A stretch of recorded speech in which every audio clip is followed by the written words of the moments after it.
नमस्कार दोस्तों, कैसे हैं आप सब। मैं doctor Pooja and I welcome you all to my YouTube channel. आज के वीडियो में हम बात करेंगे हाई ब्लड प्रेशर के बारे में, यानी हाइपरटेंशन। इसके क्या कॉजेस होते हैं, इसके प्री डिस्पोजिंग फैक्टर्स क्या हैं और अंत में हम देखेंगे इसकी इफेक्टिव होम्योपैथिक मेडिसिन। तो चलिए शुरू करते हैं। ये बात सच है कि older adults high blood pressure की प्रॉब्लम से सफ़र करते हैं, पर पहले हम समझते हैं कि ब्लड प्रेशर क्या होता है।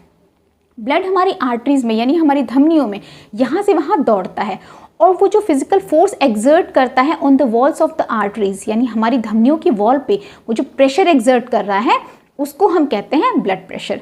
यानी ब्लड जब आगे बढ़ रहा होता है आर्टरीज में तो वो हमारी आर्टरीज की वॉल को पुश करता है और वो जिस प्रेशर के साथ पुश करता है उसको कहते हैं ब्लड प्रेशर। जब भी आपने ब्लड प्रेशर मेजर किया होगा आपने देखा होगा इसकी दो रीडिंग्स आती हैं। तो जो इसकी ऊपर वाली रीडिंग होती है उसको कहते हैं सिस्टोलिक ब्लड प्रेशर और जो नीचे वाली रीडिंग होती है उसको कहते हैं डायस्टोलिक ब्लड प्रेशर। तो पहले देखते हैं सिस्टोलिक ब्लड प्रेशर क्या होता है। हार्ट जब ब्लड पंप करता है और ब्लड जो प्रेशर के साथ आगे बढ़ता है और वो जो प्रेशर लगाता है उस समय उसको कहते हैं सिस्टोलिक ब्लड प्रेशर। और ब्लड जब वापस आता है और हार्ट रिलैक्स होता है तो उसको कहते हैं डायस्टोलिक ब्लड प्रेशर। इसका मतलब है सिस्टोलिक ब्लड प्रेशर वो है जो कॉन्ट्रैक्शन के समय एक्सर्ट किया जा रहा है और डायस्टोलिक ब्लड प्रेशर वो है जब हार्ट रिलैक्स होता है। अब देखते हैं कि नॉर्मल ब्लड प्रेशर क्या होता है। नॉर्मल ब्लड प्रेशर यानी आपका सिस्टोलिक ब्लड प्रेशर 120 से नीचे और आपका डायस्टोलिक ब्लड प्रेशर 80 से नीचे है, यानी 120/80 से नीचे है, तो वो है आपका नॉर्मल ब्लड प्रेशर। नई गाइडलाइंस के अकॉर्डिंग अगर आपका blood pressure systolic blood pressure 130 से 139 के बीच है और आपका डायस्टोलिक ब्लड प्रेशर 80 से 89 के बीच है तो आप हाइपरटेंशन की स्टेज 1 में हैं। और अगर आपका सिस्टोलिक ब्लड प्रेशर 140 से ऊपर है और डायस्टोलिक ब्लड प्रेशर 90 से ऊपर है, यानी 140/90 से ऊपर है, तो आप हाइपरटेंशन की स्टेज 2 में हैं। ये बात सच है कि जब ब्लड प्रेशर लंबे समय तक बढ़ा रहता है तो यानी जब भी ब्लड प्रेशर हाई रहता है तो हमारे हार्ट पे प्रेशर आता है और हमारे हार्ट को ज़्यादा काम करना पड़ता है ब्लड को आगे भेजने के लिए। और ये हाई ब्लड प्रेशर हमारी आर्टरीज की वॉल को भी डेफिनेटली डैमेज करता है और बहुत सारी बीमारियों का रिस्क भी पैदा करता है। यानी आपकी हार्ट की बीमारी का रिस्क पैदा करता है, किडनी की बीमारी का रिस्क पैदा करता है और ब्रेन स्ट्रोक का भी रिस्क पैदा करता है।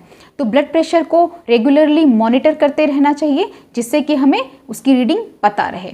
ब्लड प्रेशर को साइलेंट किलर भी कहा जाता है, यानी कि ऐसा होता है कि सालों साल ब्लड प्रेशर आपकी बॉडी में बढ़ा रहता है, कोई सिम्टम्स नहीं आते, आप ब्लड प्रेशर मॉनिटर नहीं करते तो वो सालों साल बढ़ा रहता है और आपको पता भी नहीं चलता कि आपका ब्लड प्रेशर हाई है और वो धीरे धीरे ऑर्गन्स को डैमेज करता है।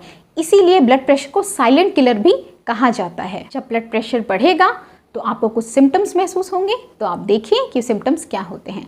सिर का दर्द यानी हेडेक होगा, ब्लड विजन आपको धुंधला दिखेगा, इरेगुलर हार्ट बीट होंगी और चेस्ट पेन महसूस होगा, आपको सांस लेने में तकलीफ हो सकती है, डिफ़िकल्ट ब्रीथिंग होगी। और जब ब्लड प्रेशर बहुत ज़्यादा बढ़ेगा तो आपको थकान, फटीग, कमज़ोरी बहुत महसूस होगी। तो उस वक्त आपको ब्लड प्रेशर मॉनिटर करने की ज़रूरत है।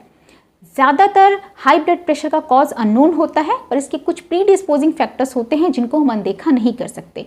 तो आप ध्यान दीजिए कि वो प्री डिस्पोजिंग फैक्टर्स क्या होते हैं। अगर आप क्रॉनिक स्मोकर या टोबैको च्यूअर हैं तो आप बहुत प्रोन हैं हाइपरटेंशन के लिए।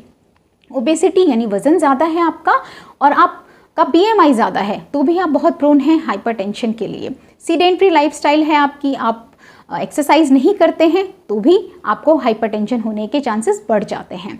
अगर आपकी फैमिली हिस्ट्री है हाइपरटेंशन की, यानी आपके मदर, फादर या आपके सिबलिंग्स इससे सफ़र कर रहे हैं तो भी आपका रिस्क बढ़ जाता है हाइपरटेंशन के लिए। Too much consumption of salt, अगर आप सॉल्ट का इंटेक आपकी डाइट में बहुत ज़्यादा है। Sodium makes the vessels and arteries hard, अगर आपका सोडियम कंजम्पशन बहुत ज़्यादा है तो आपकी आर्टरीज की वॉल्स को बहुत हार्ड बना देता है। तो इसलिए आप सोडियम का, सॉल्ट का कंजम्पशन कम से कम रखें अपनी डाइट में। इसके अलावा स्ट्रेस आपको नोटिस करने की ज़रूरत है, कहीं आपको बहुत ज़्यादा स्ट्रेस और चिंता तो नहीं रहती, आप छोटी छोटी बातों परेशान तो नहीं होते और आपको एंजाइटी बहुत ज़्यादा तो नहीं रहती। तो इन सब चीज़ों पे आपको ध्यान देने की ज़रूरत है। साथ ही साथ अगर आप किडनी डिजीज से सफ़र कर रहे हैं, थायराइड से या एड्रीनल ग्लैंड की कोई प्रॉब्लम है तो भी आप बहुत प्रोन होते हैं हाइपरटेंशन के लिए। अगर आपका ब्लड प्रेशर एलिवेटेड है, यानी कि आपका ब्लड प्रेशर 120/80 से थोड़ा बढ़ा हुआ है, तो आपको ध्यान देने की ज़रूरत है। आप कुछ ऐसी मेडिसिन ले रहे होते हैं कि आपको पता भी नहीं चलता, जो आपके ब्लड प्रेशर को थोड़ा बढ़ा देती हैं। जैसे कि अगर आप बर्थ कंट्रोल पिल्स ले रहे हैं, कफ कोल्ड की मेडिसिन लेते हैं, डीकंजेस्टेंट लेते हैं, या पेन किलर दर्द निवारक गोलियां लेते हैं, तो ये भी आपके ब्लड प्रेशर को थोड़ा बढ़ा देती हैं। बहुत सारी मेडिसिन इंक्लूडिंग स्टेरॉइड्स जो ताकत रखती हैं आपके ब्लड प्रेशर को थोड़ा बढ़ाने की। और अगर आपकी आर्टरीज में फैट डिपॉजिट हो रहा है, तो ये भी एक बहुत बड़ा कारण होता है ब्लड प्रेशर के बढ़ने का। तो हमें ब्लड प्रेशर रेगुलर मॉनिटर करने की ज़रूरत है आफ्टर अ सर्टेन एज, जिससे कि हमें पता लगता रहे कि हमारा ब्लड प्रेशर कितना है और कब वो बढ़ता है, ताकि उसके अकॉर्डिंग हम ट्रीटमेंट ले सकें और हमें पता चल सके कि ब्लड प्रेशर हाई है हमारा। अब दोस्तों हम देखते हैं ऐसी इफेक्टिव होम्योपैथिक मेडिसिन जो आपके हाई ब्लड प्रेशर को ट्रीट करने में आपको बहुत हेल्पफुल रहेंगी। तो उसके लिए हमारी पहली मेडिसिन है रॉल्फिया सर्पेंटिना मदर टिंचर। ये आपके नर्वस सिस्टम पे काम करती है, आपको एंजाइटी है तो उसको ट्रीट करती है, और साथ साथ आपके ब्लड फ्लो को भी रेगुलर रखती है, यानी आपके ब्लड फ्लो को भी सही रखती है।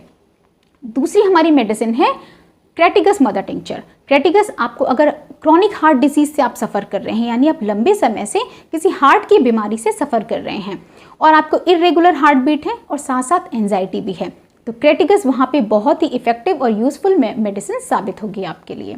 तीसरी मेडिसिन है पैसीफ्लोरा मदर टिंचर। अगर आपको लंबे समय से हेडेक यानी सिर का दर्द रहता है, नींद नहीं आती है, थकान कमज़ोरी ज़्यादा रहती है, तो वहाँ पे पैसीफ्लोरा आपके लिए बहुत ही यूज़फुल मेडिसिन है। आप इन तीनों मेडिसिन की 30 ml की बॉटल्स खरीदें और आप एक 100 ml की खाली बॉटल में इन तीनों को इक्वल क्वांटिटी में मिक्स कर लें। फिर इसकी 15 से 20 बूंदें आधा कप पानी में आप सुबह दोपहर शाम खाने के 20 मिनट पहले रेगुलर लें। आप इसको 2 से 3 महीने के लिए ले सकते हैं। और दोस्तों साथ साथ आपको अपना ब्लड प्रेशर रेगुलर मॉनिटर करने की ज़रूरत है कि आपका ब्लड प्रेशर में आपके क्या चेंजेस आ रहे हैं, उसको मॉनिटर करना बहुत ज़रूरी है। अगर कभी आपका ब्लड प्रेशर ज़्यादा बढ़ता है तो आप इसको 3 बार की बजाय 4 से 5 बार भी ले सकते हैं कुछ समय के लिए। और जब आपका ब्लड प्रेशर नॉर्मल हो जाए तो आप दवा बंद कर सकते हैं, पर आपको उसके लिए रेगुलर ब्लड प्रेशर मॉनिटर करने की ज़रूरत है। फिर कभी अगर आपका ब्लड प्रेशर बढ़ता है तो आप मेडिसिन दोबारा भी ले सकते हैं। अगर ब्लड प्रेशर के एस्पेक्ट को समझने में ये वीडियो आपको हेल्पफुल रहा तो इस वीडियो को जनहित में शेयर करें और मेरे चैनल को ज़रूर सब्सक्राइब करें। और आपको वीडियो अच्छा लगा हो तो आप इसको लाइक भी ज़रूर करें, इससे मुझे मोटिवेशन मिलता है। Thank you.